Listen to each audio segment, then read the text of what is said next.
Hello student, welcome to my YouTube channel. Dear student, in previous class of 11th, we were discussing some basic concepts of chemistry. Previous दो video में हमने starting का इस chapter के कुछ parts को study कर लिया था. आज हम उसी को कंटिन्यू करते हुए नेक्स्ट बात करेंगे परसेंटेज कंपोजिशन.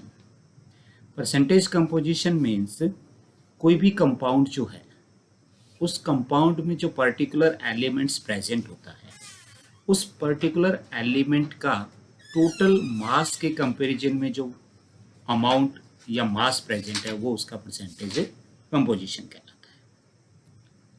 और we can say that it is defined as the ratio of amount of each element to the total amount of compound multiplied by 100. For example, एक कंपाउंड हम लेते हैं H2O वाटर. अब ये जो वाटर है इस वाटर का टोटल अमाउंट जो है वो उसके मोलर मास के इक्वल होता है और हमें पता है वाटर का मोलर मास कितना होता है 18 ग्राम पर मोल होता है. अब वाटर में जो कंस्टिट्यूएंट पार्टिकल्स यानी जो एलिमेंट्स हैं वो क्या है हाइड्रोजन एंड ऑक्सीजन है. तो यहाँ पे हम अगर परसेंटेज कंपोजिशन ऑफ हाइड्रोजन की बात करें तो ये क्या होगा mass of hydrogen divided by क्या हो जाएगा molar mass of water multiplied by 100. अब यहाँ पे हाइड्रोजन का मास जो है नंबर ऑफ एलिमेंट या एटम ऑफ हाइड्रोजन इसमें कितने हैं 2 है. 1 एटम का मास अगर हम देखें तो वो कितना होता है 1.008 U यूनिफाइड मास में लेते हैं या अगर उसको राउंड ऑफ करके लें ग्राम पर मोल में तो वो होता है 1 ग्राम पर मोल. तो यहाँ पे 2 हाइड्रोजन एटम है that means mass of hydrogen इस कंपाउंड में कितना हो जाएगा 2 gram divided by molar mass of water कितना है 18 मल्टीप्लाइड बाय 100. तो ये आता है हमारे पास 11.11%.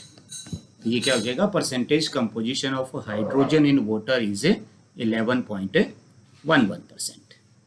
इसी तरीके से परसेंटेज कंपोजिशन ऑफ ऑक्सीजन की अगर हम बात करें तो यहाँ पे ऑक्सीजन के लिए क्या हो जाएगा तो ये हो जाएगा mass of oxygen divided by molar mass of water multiplied by 100. तो यहाँ पे ऑक्सीजन का मास है वो कितना है 16 है. वाटर का मोलर मास हो गया 18 मल्टीप्लाइड बाय 100 किया तो ये आता है 88.88%. यानी वाटर में जो हाइड्रोजन है उसका मास परसेंट या जो परसेंटेज कंपोजिशन है वो होता है 11.11% और ऑक्सीजन का होता है 88.88% अप्रोक्सीमेट जो है ये परसेंटेज कंपोजिशन आता है किसी भी कंपाउंड में एलिमेंट्स का. इसी तरीके से और भी एक एग्जांपल हम ले सकते हैं जैसे कि हमने लिया कैल्शियम कार्बोनेट. अब जो कैल्शियम कार्बोनेट्स है CaCO3 उसमें जो एलिमेंट्स प्रेजेंट होंगे वो कौन कौन से होंगे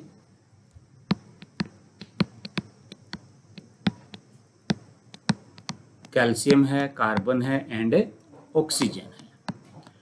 अब अगर इसके मोलर मास की हम बात करें तो इसका मोलर मास कितना होगा 100 ग्राम पर मोल होता है क्योंकि कैल्शियम के लिए हो गया 40 एटॉमिक मास प्लस कार्बन का हो गया 12 प्लस ऑक्सीजन 3 का हो गया 48 यानी ये आता है 100 ग्राम पर मोल.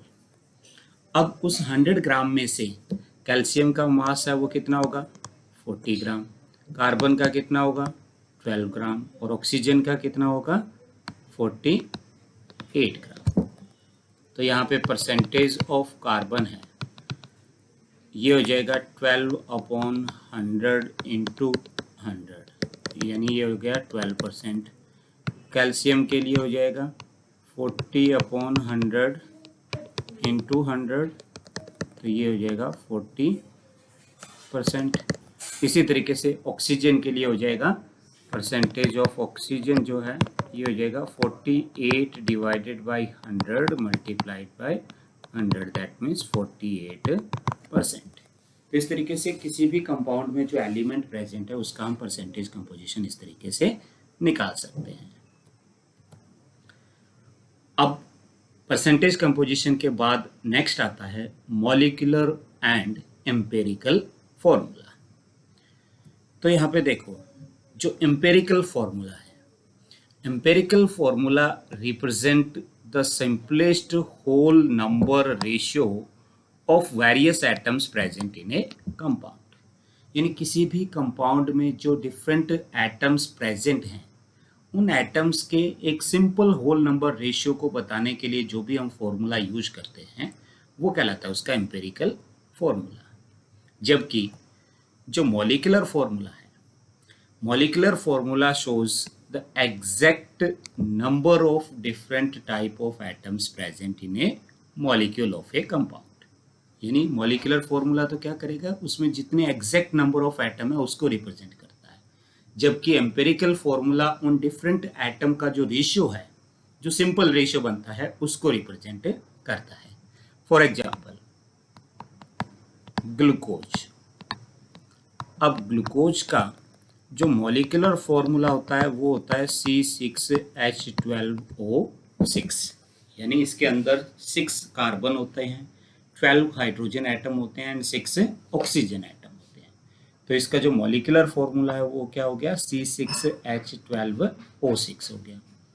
अगर हम इसके एम्पेरिकल फॉर्मूला की बात करें तो यहाँ पे कार्बन, हाइड्रोजन एंड ऑक्सीजन, इनका रेशियो क्या है, 6:12:6 है। यानी इसको सिंप्लीफाइड फॉर्म में लिखें तो रेशियो क्या आएगा, 1:2:1। दैट मीन्स इसका जो एम्पेरिकल फॉर्मूला है वो हो जाएगा CH2O। CH2O is the empirical formula and C6H12O6 is the empirical formula of glucose। तो इस तरीके से हम दो तरीके से हम फॉर्मूले को रिप्रेजेंट कर सकते हैं, molecular formula and empirical formula.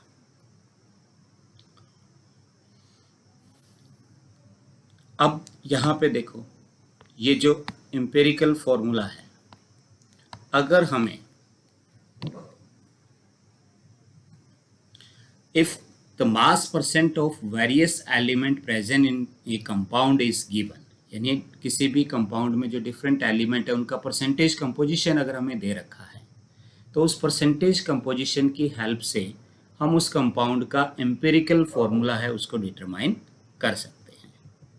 अब वो कैसे करते हैं, देखो कि किसी भी कंपाउंड का डिटरमाइन करना है एम्पिरिकल एंड मॉलिक्यूलर फॉर्मूला, तो उसके लिए हमें बेसिक चीज़ें क्या चाहिए कि हमें उस कंपाउंड में जितने भी एलिमेंट हैं उसका परसेंटेज कंपोजिशन चाहिए। अगर हमें परसेंटेज कंपोजिशन दे रखा है तो उसकी हेल्प से फिर हम empirical and molecular formula calculate कर सकते हैं। तो इसके लिए कुछ स्टेप्स हैं, जैसे सबसे पहले क्या है कि स्टार्टिंग में हमें क्या चाहिए, मास ऑफ एटम्स चाहिए।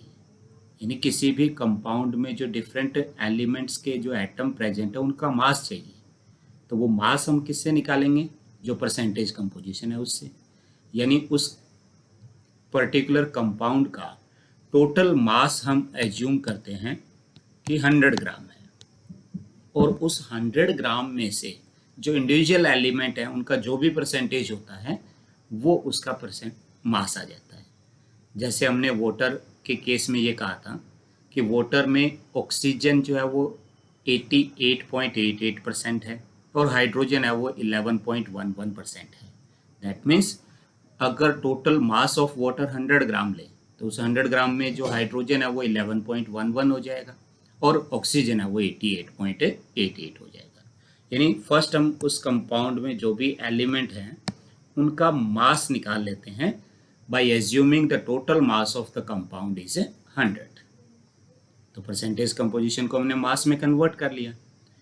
फिर उसके बाद जो सेकंड स्टेप है, सेकंड स्टेप ये है कि जो एलिमेंट का मास आया उसको मोल में कन्वर्ट कर लेते हैं। अब मास को मोल में कन्वर्ट करने के लिए हम क्या करते हैं कि किसी भी मोल के लिए जो फॉर्मूला है वो होता है मास अपॉन मोलर मास, यानी जो कंपाउंड में एलिमेंट का मास दे रखा है उसको उसके मोलर मास से क्या कर दें, हम डिवाइड कर दें, तो उस एलिमेंट का क्या आ जाएगा, मोल आ जाता है। तो सेकंड स्टेप हमारा हो जाएगा कि convert the mass into mole dividing by molar mass. तो यहाँ पे जैसे दो एलिमेंट हैं ए एंड एक्स, तो दोनों के उनके मास को मोलर मास से डिवाइड करके हमने क्या निकाल लिए, मोल निकाल लिए।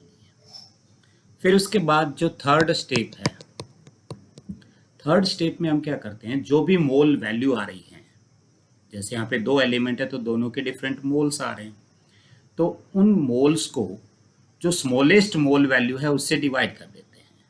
यानी इनमें से जो भी वैल्यू कम आएगी, चाहे वो ए के मोल्स हो या बी एक्स के मोल्स हो, इनमें जो भी स्मॉलर वैल्यू होगी उससे दोनों को डिवाइड कर देते हैं। तो डिवाइड करने पे क्या आएगा, हमें एक रेशियो मिलता है एलिमेंट का, नंबर एक रेशियो आता है, यानी ए और एक्स का रेशियो हमें मिल गया जिसको हम कह रहे हैं मोल रेशियो। अब अगर ये जो मोल रेशियो हमें आ रहा है, मिल रहा है, अगर ये होल नंबर नहीं है, कोई फ्रैक्शनल वैल्यू आ रही है, तो हम क्या करते हैं, उसको नियर बाई होल नंबर में कन्वर्ट करते हैं। और कन्वर्ट करने के लिए हम किसी एक फिक्स वैल्यू के साथ उसको मल्टीप्लाई करते हैं। जैसे कि यहाँ पे रेशियो आ जाता है हमारे पास 1:1.5 कि ए का मोल है वो 1 है और उसके कंपैरिजन में एक्स के मोल है वो क्या है, 1.5 है। तो उस केस में हम क्या करेंगे, दोनों को हम 2 से डिवाइड कर देंगे। तो उस केस में जो रेशियो है वो क्या आ गया हमारे पास, 2:3 आ गया। यानी किसी एक सूटेबल नंबर से दोनों को हम मल्टीप्लाई करके उसको हम नियर बाई होल नंबर में कन्वर्ट कर लेते हैं।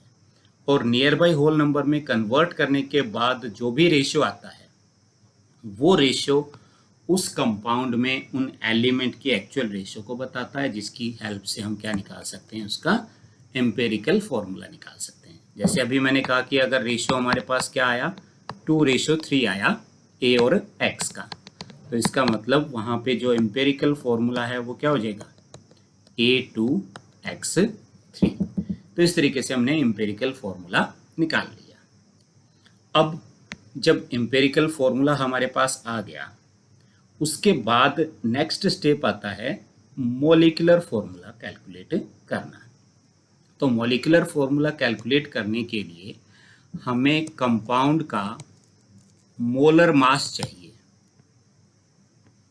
यानी एम्पेरिकल फॉर्मूले के बाद मॉलिक्यूलर फॉर्मूला हम तभी निकाल पाएंगे अगर हमें मोलर मास ऑफ कंपाउंड दिया हुआ हो। अगर मोलर मास ऑफ कंपाउंड नहीं दिया है तो हम एम्पेरिकल फॉर्मूला से उसका मॉलिक्यूलर फॉर्मूला कैलकुलेट नहीं कर सकते हैं। और अगर हमें मोलर मास दे रखा है तो फिर उसके बाद नेक्स्ट जो स्टेप है वो होता है कि जो एम्पेरिकल फॉर्मूला हमने निकाला उस एम्पेरिकल फॉर्मूला का मास निकाल लेते हैं, जिसको हम कह रहे हैं एम्पेरिकल फॉर्मूला मास। यानी जो भी सिंपल रेशियो में जो एलिमेंट प्रेजेंट है उनके मास को हमने ऐड कर लिया, तो वो क्या आ गया, उसका एम्पेरिकल फॉर्मूला आ गया। अब उस एम्पेरिकल फॉर्मूला को नेक्स्ट अगर जो मॉलिक्यूलर मास या मोलर मास हमारे पास है, तो इस मॉलिक्यूलर मास या मोलर मास को हम एम्पेरिकल फॉर्मूला मास से डिवाइड कर देते हैं। यानी मोलर मास को हम किससे डिवाइड करेंगे, एम्पेरिकल फॉर्मूला मास से डिवाइड करेंगे। तो जैसे हम डिवाइड करेंगे यहाँ पे हमें क्या मिलेगा, कोई एक नंबर मिलता है जिसको हम कह रहे हैं मल्टीपल। यानी मॉलिक्यूलर मास को एम्पेरिकल मास से डिवाइड करने पे जो नंबर आता है वो क्या हो गया, मल्टीपल n हो गया। तो हम उस मल्टीपल n को वैल्यू कैलकुलेट कर लेते हैं। और n की वैल्यू जब हमारे पास आ गई तो उसके बाद लास्ट स्टेप होता है मॉलिक्यूलर फॉर्मूला डिटर्मिनेशन का। तो उसके लिए हम क्या करेंगे, जो भी एम्पेरिकल फॉर्मूला है उसको हम n से मल्टीप्लाई कर देंगे। एम्पेरिकल फॉर्मूला को जब हमने मल्टीप्लाई कर दिया n के साथ में, तो यहाँ पे क्या आ जाएगा, हमारा मॉलिक्यूलर फॉर्मूला आ जाता है। तो इस तरीके से हम किसी भी कंपाउंड के लिए मॉलिक्यूलर फॉर्मूला डिटरमाइन कर सकते हैं। अब इसका एक एग्जांपल हम देखते हैं। एग्जांपल जब देखेंगे तो उससे ज़्यादा क्लियर हो जाएगा। क्वेश्चन है, determine the empirical formula and molecular formula of A compound containing 40% of carbon, 6.71% of hydrogen and 53.28% of oxygen. यानी 3 एलिमेंट है कंपाउंड में, कार्बन, हाइड्रोजन एंड ऑक्सीजन। तीनों का परसेंटेज कंपोजिशन दे रखा है। And the molar mass of the compound is given 180। Molar mass है वो कितना दे रखा है, 180 दे रखा है। तो अब हमें क्या करना है कि मोलर मास दे रखा है तो उसे कंपाउंड का हमें एम्पिरिकल फॉर्मूला निकालना है और उसका मॉलिक्यूलर फॉर्मूला निकालना है। तो इसके लिए देखो, सबसे पहले हम क्या करेंगे कि जो भी एलिमेंट का परसेंटेज दे रखा है उस परसेंटेज को टोटल मास ऑफ कंपाउंड को 100 एज्यूम करेंगे। तो यहाँ पे क्या आ जाएगा, हमारे पास मास ऑफ एलिमेंट आ जाएगा। यानी यहाँ पे जो कार्बन है वो 40%, दैट मीन्स वो 40 ग्राम है। हाइड्रोजन कितना है, 6.71 ग्राम है। और ऑक्सीजन का मास कितना हो गया, 53.28 ग्राम है। अब मास को फिर नेक्स्ट स्टेप क्या है हमारा, मोल में कन्वर्ट करना है। तो मोल में कन्वर्ट करने के लिए क्या चाहिए हमें, मोलर मास चाहिए। अब कार्बन का जो एटॉमिक मास है वो 12 है, इसका मतलब इसका मोलर मास क्या होगा, 12 ग्राम पर मोल होगा। हाइड्रोजन का एटॉमिक मास होता है 1.008 U, यानी इसका मोलर मास हो जाएगा 1.008 ग्राम। और ऐसे ही ऑक्सीजन का मोलर मास हो जाएगा 16 ग्राम। तो मास ऑफ एलिमेंट है उसको हम डिवाइड कर देते हैं उनके मोलर मास से। तो यहाँ पे कार्बन के मास को उसके मोलर मास से डिवाइड किया तो मोल आ गया हमारे पास 3.33।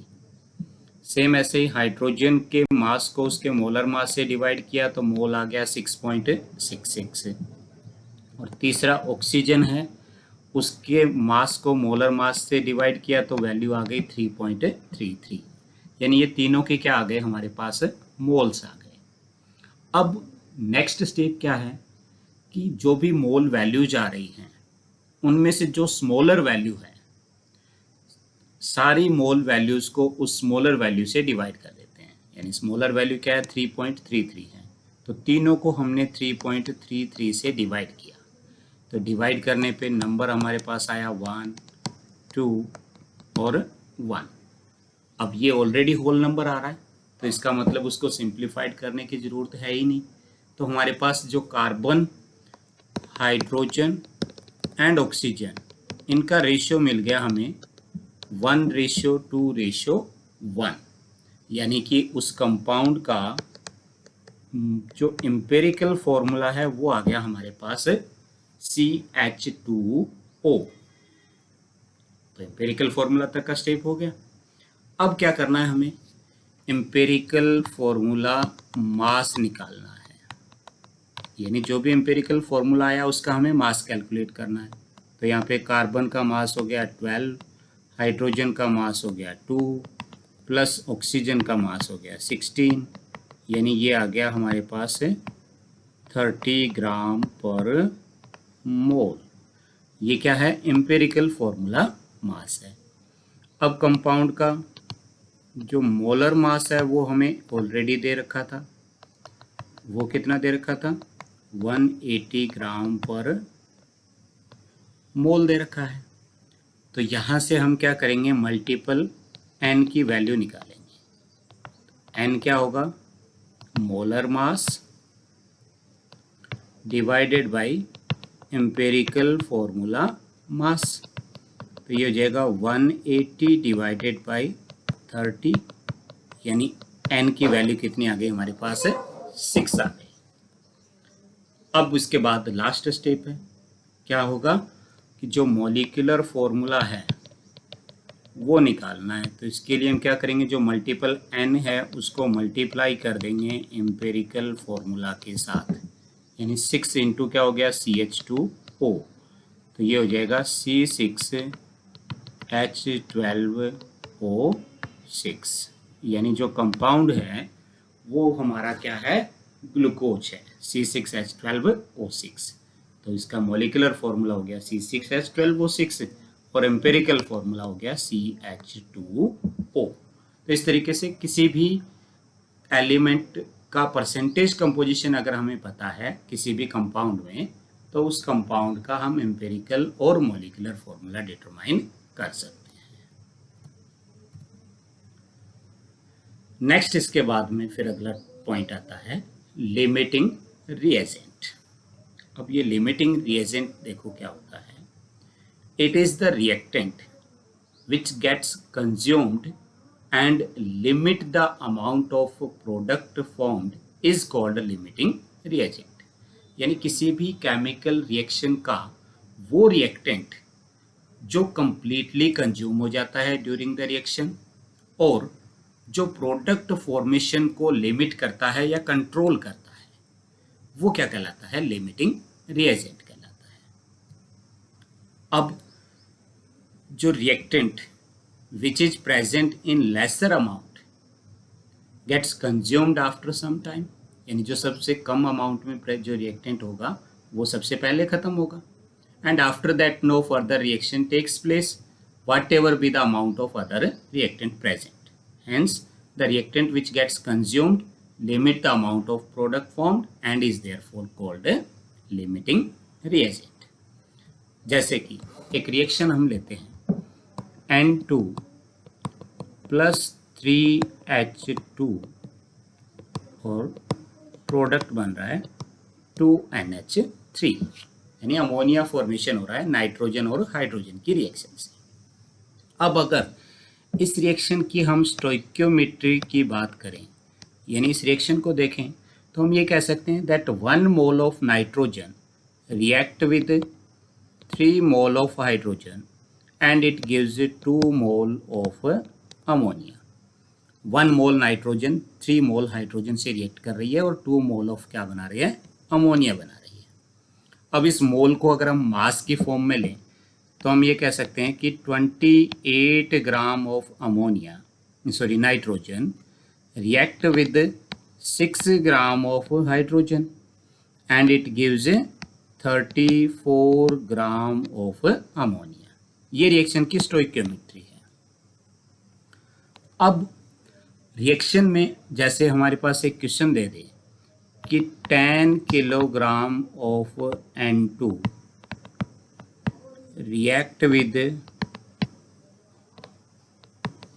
5 kilogram of H2, 10 kilogram of nitrogen react with 5 kilogram of hydrogen, then which is the limiting reagent and what is the amount of product formed, यानी अमोनिया कितनी बनेगी और इस रिएक्शन में लिमिटिंग रिएजेंट है वो क्या होगा। तो इसके लिए देखो कि जो 28 ग्राम ऑफ नाइट्रोजन है उसको रिएक्ट करने के लिए क्या चाहिए, 6 ग्राम ऑफ हाइड्रोजन चाहिए, तब जाके क्या बनता है 34 ग्राम ऑफ अमोनिया बन रहा है। अब यहाँ पे नाइट्रोजन हमने ले रखी है 10 किलोग्राम और 10 किलोग्राम के लिए जो हाइड्रोजन चाहिए वो हम कैलकुलेट कर सकते हैं। कैसे करेंगे, that 28 gram of N2 requires 6 gram of H2, यानी 28 ग्राम नाइट्रोजन के लिए हाइड्रोजन कितना चाहिए 6 ग्राम, 1 ग्राम के लिए कितनी चाहिएगी तो 6/28 कर देंगे। और यहाँ पे 10 किलोग्राम है यानी इसको ग्राम में कन्वर्ट करेंगे तो क्या हो जाएगा 10 × 10⁻3, तो ये इंटू हो जाएगा 10⁻4। तो यहाँ पे जैसे ही हम इसको सॉल्व करेंगे तो इसको हम ये लिख सकते हैं 6/7 इंटू, यहाँ पे जैसे हमने कर दिया 100, ये किया हमने 100 × 10⁻2 था, तो 7 4 जा 28 था और यहाँ पे 25 4 जा ये था, तो ये आ गया। यानी यहाँ पे ये आ गया हमारे पास है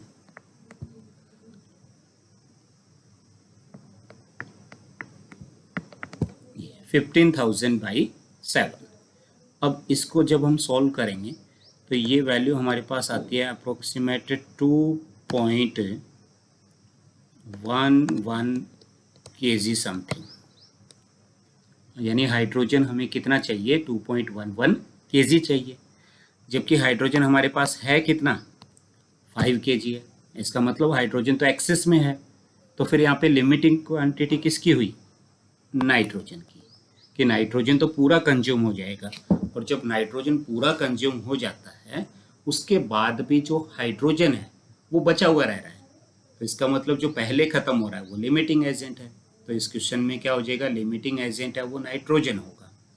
अब फिर कह रहे हैं कि प्रोडक्ट कितना बनेगा, तो नाइट्रोजन कंप्लीटली कंज्यूम हो जा रहा है यानी 10 kg कंज्यूम हो रहा है, प्लस उसके साथ हाइड्रोजन कितना कंज्यूम हो रहा है, अप्रोक्सीमेट 2.11 kg कंज्यूम हो रहा है, यानी कि जो प्रोडक्ट है वो अप्रोक्सीमेट वैल्यू उसकी क्या आएगी, 12.11 kg आएगी। इसमें हो सकता है थोड़ा बहुत कैलकुलेशन जब आप करोगे तो वैल्यू थोड़ी वेरी करती है, यानी पूरा मैंने एग्जैक्ट यहाँ पे ये नहीं बताया कि 2.11 है, अप्रोक्सीमेट वैल्यू बताई है। कहने का मतलब ये है कि यहाँ पे हम बेसिक एक जनरल सी बात बता सकते हैं कि यहाँ पे जो लिमिटिंग एजेंट है वो नाइट्रोजन है, और जो प्रोडक्ट बनेगा वो नाइट्रोजन का तो पूरा अमाउंट आ जाएगा और हाइड्रोजन का जितना अमाउंट उसका रिएक्ट कर रहा है वो दोनों जुड़ के क्या बनाएंगे, प्रोडक्ट बनाएंगे, यानी अमोनिया बनेगा। तो इस तरीके से हम किसी भी रिएक्शन के लिए उसकी स्टोइक्योमेट्री देखकर उसके लिमिटिंग रिएजेंट को कैलकुलेट कर सकते हैं।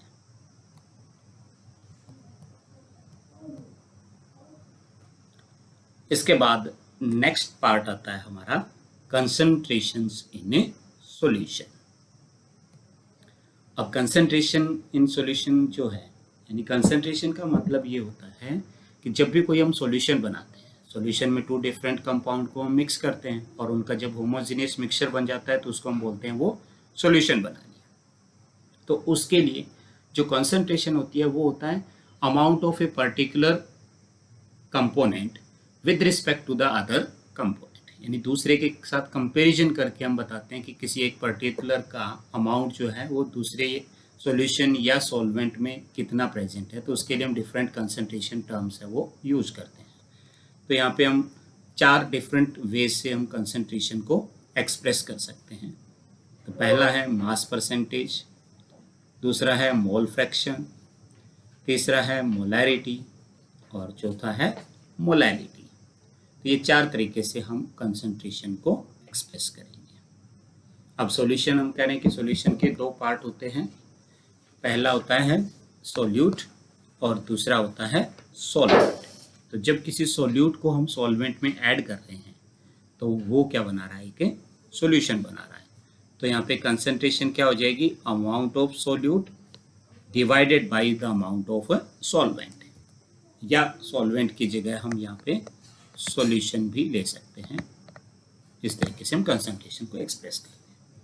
तो हम चारों डिफरेंट जो कंसंट्रेशन टर्म्स हैं उनको बारी बारी से हम स्टडी करेंगे यहाँ पे। तो सबसे पहले आता है मास परसेंटेज।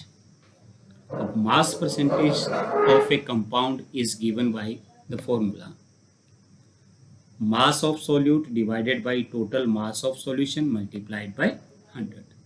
यानी हम सिंपली ये कह सकते हैं that it is the amount of solute present in 100 gram of the solution, कि जब हम सॉल्यूशन का 100 ग्राम ले तो उस 100 ग्राम ऑफ सॉल्यूशन में कितना सोल्यूट का मास प्रेजेंट है वो उसका मास परसेंटेज कहलाता है।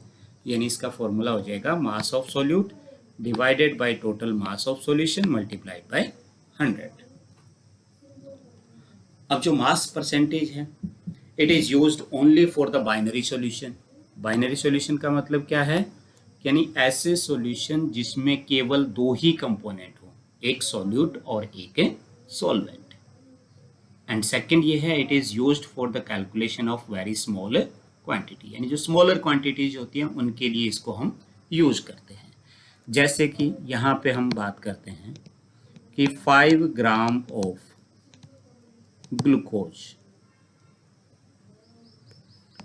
dissolved in water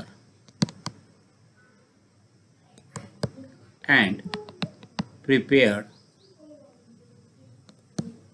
200 gram of solution. 5 gram of glucose है, उसको वाटर में डिसॉल्व किया और 200 ग्राम ऑफ सॉल्यूशन बनाया। Then what is the mass percentage of the solution? तो यहाँ पे मास परसेंट क्या होगा?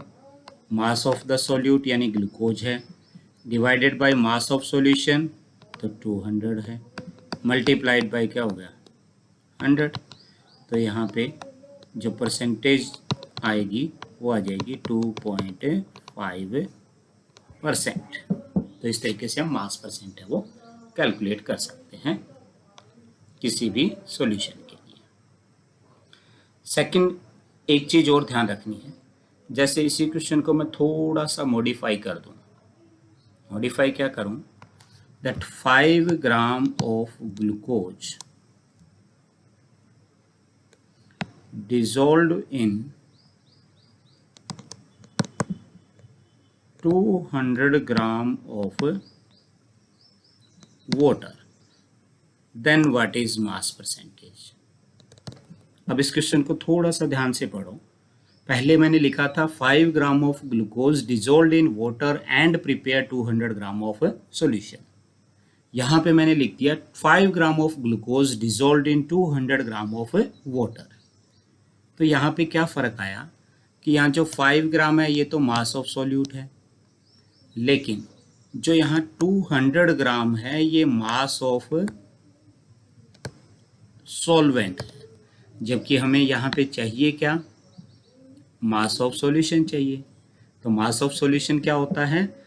Mass of solute plus mass of solvent. यानी इसका जब मास परसेंटेज हम निकालेंगे तो ये आएगा 5 डिवाइडेड बाई 5 प्लस 200, यानी दोनों जुड़ेंगे और इनटू हो जाएगा 100। मीन्स ये 5 डिवाइडेड बाई हो गया 205 मल्टीप्लाइड बाई 100। तो इस तरीके से आएगा। तो ये चीज़ हमें ध्यान रखनी है। क्वेश्चन को सॉल्व करते टाइम हमें ये देखना है कि मास ऑफ सॉल्यूट के साथ जो दूसरा मास दे रखा है वो सॉल्वेंट का दे रखा है या सॉल्यूशन का दे रखा है। तो इस तरीके से हम इसको सॉल्व कर सकते हैं। नेक्स्ट इसके बाद में आता है मोल फ्रैक्शन। तो mole fraction is defined as the ratio of number of moles of a particular component to the total number of mole of a solution. यानी किसी भी सॉल्यूशन के जो टोटल मोल्स हैं उन टोटल मोल्स में से किसी एक पर्टिकुलर जो कंपोनेंट है उसके मोल्स का जो रेशियो होगा वो कहलाता है मोल फ्रैक्शन। अब ये जो मोल फ्रैक्शन है, जैसे हमने दो सब्सटेंस ले रखे हैं A and B। Substance A dissolved in substance B and their number of moles are respectively Na and Nb. Then the mole fraction of A and B are given by XA। यानी यहाँ पे component A का जो mole fraction होगा XA, तो ये क्या हो जाएगा? Moles of A divided by total moles. अब A के मोल हम कह रहे हैं Na है और टोटल मोल ऑफ सॉल्यूशन क्या है? तो सॉल्यूशन में A और B दोनों है, दैट मीन्स वो हो जाएगा Na प्लस Nb। इसी तरीके से मोल फ्रैक्शन ऑफ B लेंगे तो ये क्या हो जाएगा? Moles of B divided by total moles of solution, that is Na plus Nb। तो ये XA एंड XB ये क्या आ रहे हैं? यहाँ पे मोल फ्रैक्शन आ रहे हैं। और किसी भी सॉल्यूशन में जितने भी कंपोनेंट्स होते हैं उन सब के मोल फ्रैक्शन का जो सम होता है, यानी यहाँ पे जैसे XA प्लस XB जो है ये हमेशा क्या होता है? 1 होता है। यानी जो मोल फ्रैक्शन की इंडिविजुअल जो वैल्यू है वो हमेशा लेस देन 1 होती है and sum of mole fraction of all the component of the solution is always equal to 1। तो ये होता है।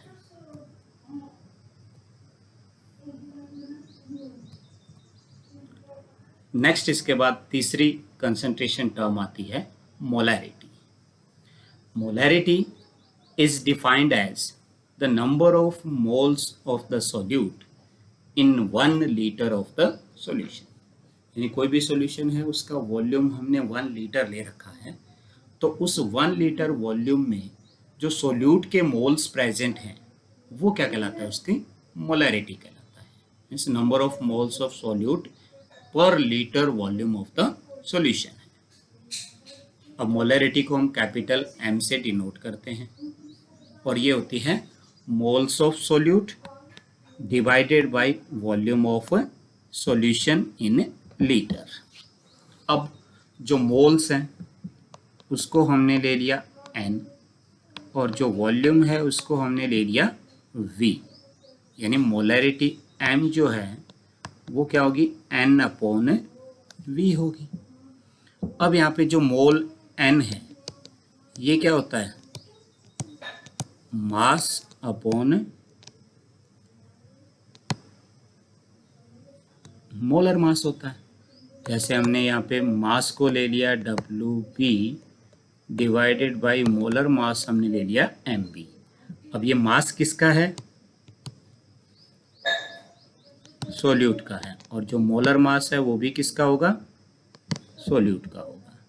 यानी मास ऑफ सोल्यूट है वो WB है और मोलर मास है वो MB है, तो N क्या हो जाएगा, WB/MB।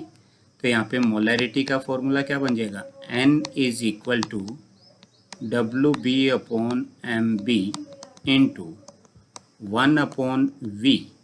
अब V किस में है, यहाँ पे लीटर में है। अगर ये V मिलीलीटर में होगा तो उस केस में यहाँ पे ऊपर 1000 आ जाता है। यानी उस मिलीलीटर को हम लीटर में चेंज करेंगे तो क्या करेंगे, मिलीलीटर को लीटर में चेंज करने के लिए हम 1000 से डिवाइड करते हैं, तो ये 1000 से जो डिवाइड किया वो कहाँ चला गया, ऊपर चला गया।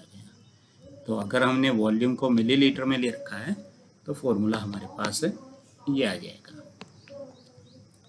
तो ये मोलैरिटी है।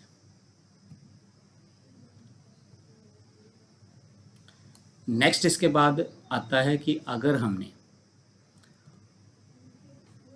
वॉल्यूम की जगह मास ऑफ सॉल्यूशन पता है या दे रखा है, हमें क्वेश्चन में क्या दे रखा है, मास ऑफ सॉल्यूशन दे रखा है जिसको हम कैपिटल W से ले रहे हैं। तो सॉल्यूशन के साथ क्या दिया हुआ मिलेगा, हमें डेंसिटी D दी हुई मिलेगी। और ये डेंसिटी क्या होती है, मास अपॉन वॉल्यूम होती है। यानी ये क्या हो जाएगा, मास हमने लिया W और अपॉन क्या हो गया, V, या V जो है वो क्या हो जाएगा, W/D होगा। तो इस वॉल्यूम की जगह हम W/D भी ले सकते हैं। तो W/D अगर लेंगे तो ये फॉर्मूला क्या बन जाएगा हमारा, M = WB/MB इंटू 1000/W/D। अब ये D भी ऊपर चला जाएगा, यानी ये भी इंटू में चला गया, तो यहाँ पे ये फॉर्मूला आ गया। अब WB देखो क्या है, मास ऑफ सॉल्यूट है, कैपिटल W क्या है, मास ऑफ सॉल्यूशन है, और इंटू 100 हो, यानी कि WB/ कैपिटल W इंटू 100 जो होता है ये किसके इक्वल होता है, सबसे पहली कंसंट्रेशन टर्म अभी हमने पढ़ी जो क्या थी, मास परसेंट, जिसको हम x से ले लें, स्मॉल x से। यानी ये पूरा जो है इसकी जगह हम क्या लिख सकते हैं, x भी लिख सकते हैं, मास परसेंट। तो इसकी जगह अगर x रखेंगे तो हमारे पास एक फॉर्मूला और बन गया, और वो फॉर्मूला क्या बन गया, M =